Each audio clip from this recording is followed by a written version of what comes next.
Thank you, Lance. Love the jacket. To Dick Bivens Stadium we go for the game. The Longhorns fired up to start district play in the first quarter. Eagles quarterback Tristan Beal takes a pass, and he keeps this one himself, and that ball comes loose. Eloy Gonzalez poked it out, and Josiah Darnes falls on it for the fumble recovery.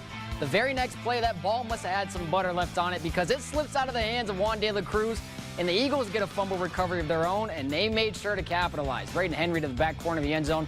What a catch from John Rangel. Catch made, foot down, and Abilene High gets on the board first, and the Eagles take down Caprock at home, 42-7. Sticking with some 5A action, Tascosa in Lubbock against Coronado. Mustangs still looking for their first win just before halftime. Rebels leading 28-21. Coronado looking to even it up. J.J. Villalobos using his legs to buy some time. Sees a man way downfield, and Campbell Stanek goes between two Rebel defenders and comes down with the catch inside the 10. Same drive right at the goal line, and Villalobos sticks with the man who got them down there in the first place. Connects with Stanek for the touchdown, and the Mustangs trim the lead to 1. It was close in the first half, but not in the second whatsoever. Tascosa pulls away and gets a huge 65-28 win. Last night at Dick Bivens Stadium, the Amarillo High Sandies hosted the Lubbock Monterey Plainsmen.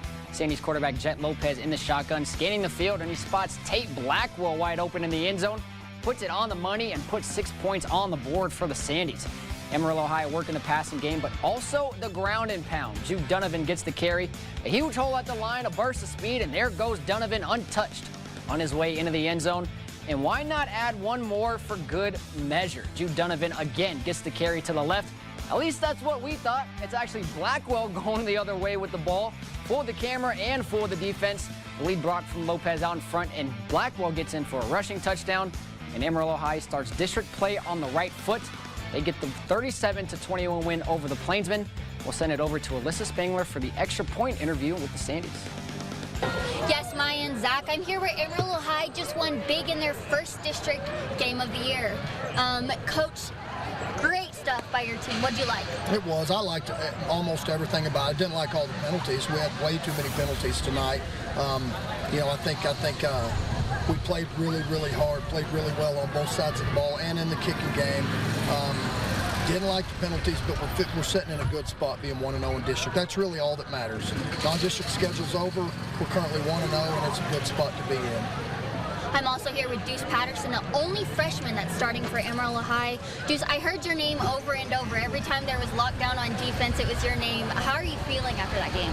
I feel good. Body's hurting a little bit, but it's okay. We'll be good. We're coming into this game after a loss against PD. Did you use that as motivation for this game?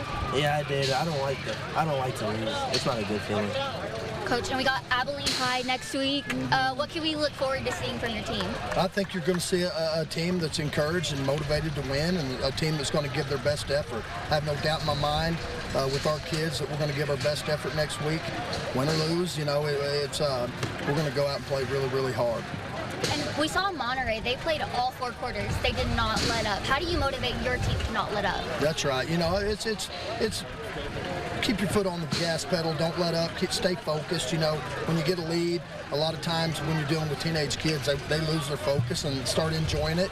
You want them to enjoy it, but you also want to there's an opportunity to get some other kids on the field and get some playing time. And, we want them to get behind those guys and be a great teammate and support those guys when they get their opportunities. Thanks, Coach. I'm going to send things back to you guys in the studio. Thank you, Alyssa. Well, that was our 5A action. We've got a lot more to go in the wrap-up. Next up, 4A, Zach. Yeah, we're just getting started. Stick around. You're watching